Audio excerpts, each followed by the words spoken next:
NBA opening day was kind of a success. My first bet in the Celtics game was Celtics to win and Mikal Bridges to get 10 or more points. Mikal Bridges, you scared me. For the first half, you couldn't shoot a ball in the ocean. And in the third quarter, you managed to get the points required. Definitely not betting on you in a hurry. And then we had the Lakers versus the Timberwolves game, which is currently ongoing.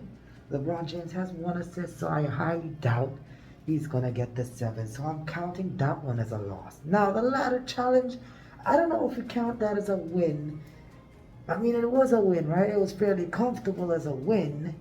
But I don't know if I count that towards the record. I'm calling it a 1 win, 1 loss, and ladder challenge success. Let me know if I should count it as a win, and in future, if I lose in the ladder challenge, I can count that as a loss. But let's get straight into it because we got a lot of games to cover. Starting off with the Indiana Pacers going to Detroit to play the Pistons. Let's keep this as short as possible. Former Eastern Conference finalists set to face off against a rebuilding Pistons team. The Pistons has got a new coach and some new players.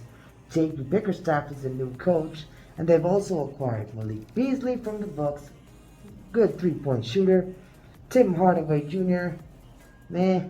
Tobias Harris, a lot of people clown him because of the Jimmy Butler situation, but he's a decent player who can get his stats, especially with a bigger role. Pistons will not have Azar Thompson in this game due to illness, but regardless, this Pistons team are going to need something truly special to upset Indiana, even though they're at home, which I don't think they can do. I don't think they can upset Indiana. One standout player for them has got to be Jalen Duren, who will be getting his points and his rebounds. He's a double-double machine. Obviously, Cade Cunningham will get his points. He'll do his thing, but they don't have the firepower and defense to stop Indiana. This matchup is going to be one of my plays where I'm betting Indiana Pacers money line and Jalen Duren to get 10 points and 10 rebounds. Stop. The Nets are set to face off against the Hawks. Both teams, in my opinion, have lost their best player.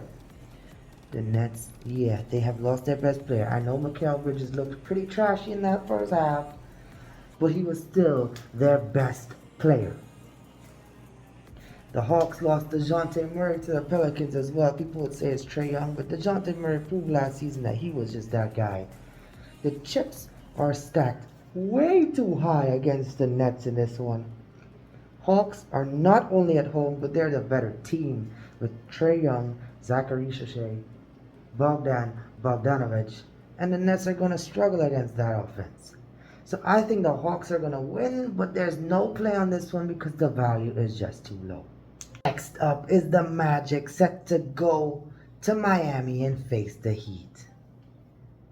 As the odds suggest, this should be a really tight game. The tough, gritty Magic should not be slept on by anyone, especially after the acquisition of KCP, Contavious Caldwell-Pope, which improves their defense significantly. But the Heat are a solid side as well. However, the regular season Heat are a completely different side to the playoff one. I think the Magic can pull off an upset, but I'm not going to bet it because it's far too risky. On to probably the best game of the night on paper, but sadly the game isn't played on paper. We got the Bucks going to Philly to face the 76ers. We have a huge surprise here, guys. Chris Middleton is injured, and Giannis is questionable. The Bucks are going to rely heavily on Damian Lillard to carry the side. But wait, there's more. The 76ers are going to be without Joel Embiid and Paul George. They're both listed as out. Now, things have gotten interesting. Tyrese Maxey has got to go it on his own for the most part. I mean, he does have Kelly Oubre, he does have Caleb Martin, Reggie Jackson, Eric Gordon, and a quality rebounder with no cardio in Andre Drummond. but he's still the best player on the team. This game is heavily contingent on Giannis's health because he is not out. There's a small chance he plays, and I think the Bucks win if he plays. However, if he doesn't, it's a surefire loss because the Bucks have no form of defense, especially with Damian Lillard on the court. No defense to offer whatsoever, and the 76ers have way too much firepower for that. But Giannis changes everything. So pay close attention to the injury report. Pay close attention to if Giannis plays or not. I'm going to be fading regardless. Now on to the next one. Got the Cavs on the road to the Raptors. Cavs going in this one without Max Strus. Raptors will be without Olynyk, RJ Barrett, Bruce Brown. Now that's a lot of players missing for the Raptors. And the Cavs still got Donovan Mitchell, Darius Garland. They got their bigs in Allen and Mobley. They definitely have more than enough to defeat a very depleted Raptors side. No bet on this one because the odds are not worth it, but I really expect the Cleveland Cavaliers to get the job done. This will be a fun one. We got the Hornets on the road against the Rockets. Both teams have got all of their stars. LaMelo Ball is a baller. Mikal Bridges can do his thing. Jalen Green, Sengun, and Van Vliet are in the court as well. Value is on the home team, but don't count out LaMelo. He can put a side on his back and carry them through war and get the dub. I think Houston does get past Charlotte, but the odds are way too low to put your money on. On to the Bulls versus the Pelicans, and I gotta play for this one, but let's talk about the matchup first. Bulls are finally back to full health, but they've traded their best scorer in DeMar DeRozan, a monster off the glass, and Andre Drummond that I mentioned before when he went to the 76ers. They still got Zach LaVine and Kobe White, which is good firepower, and a fit Lonzo Ball for the first time in a while. Let's not forget about their fantastic rebounder in Vucevic. However, ESPN has got the Bulls as the favorites. How is this possible?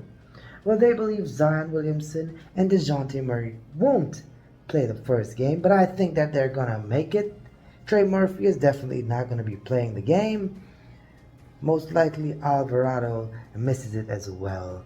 The Pelicans, once Zion Williamson and DeJounte Murray are fit, they're going to get this one done. They are a bit weak in the center spot, so I do expect Vucevic to get his rebounds. The play for this one is going to be the Pelicans to win, Vucevic to get 10 or more rebounds. Another game, another play on the way. Memphis Grizzlies matched up against the Utah Jazz.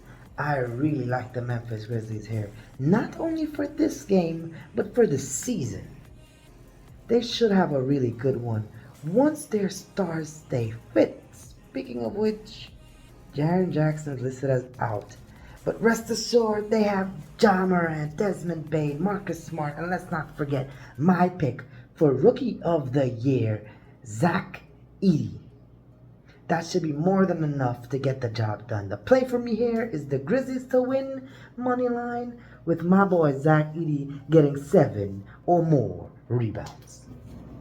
Now on to another game which was supposed to be good on paper, but again the game is not played on paper.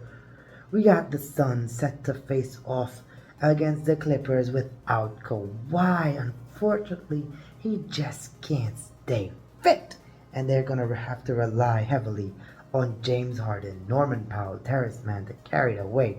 Is it going to be enough? I don't think so. The Suns have a lot in their favor in this one.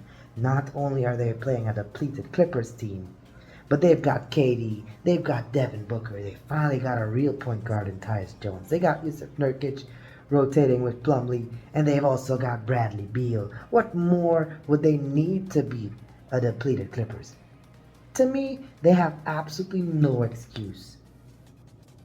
And not only should the Suns win, they should dominate. The play for this one is going to be the Suns to win, Kevin Durant to get 20 or more points. Last up, we got my Golden State Warriors. I'm a Warriors fan, as some of you may know, and they're set to face off against the Portland Trail Blazers. The Warriors are going to disappoint me this season, huh? And just like almost every single game this season, we're going to have to worry about Steph Curry. For me, the Golden State are so reliant on him, and if he doesn't turn up, we're just not going to win. Who's going to step up in the number 2 spot? Is it going to be Podziemski, Kuminga, Wiggins? Who knows? I think the Warriors are going to win, but I'm not putting money on it because the odds are too low. Steph, I love you. I will always be a Warriors fan, but our side is just not it this season. How can I forget? We got the ladder challenge, day number 2, and I got 3 money line plays for this one. I got the Indiana Pacers to get the job done. I have the Memphis Grizzlies to get the job done. And lastly, I have the Phoenix Suns to get the job done. Let's turn this $18 into $75. Let me know what you think about the plays, bets, predictions, all of those stuff in the comments down below. Be sure to like, comment, subscribe. Let me know what to do with the ladder challenge, if to include it on the record or not. And I'll catch you in the next one. Until then, game time.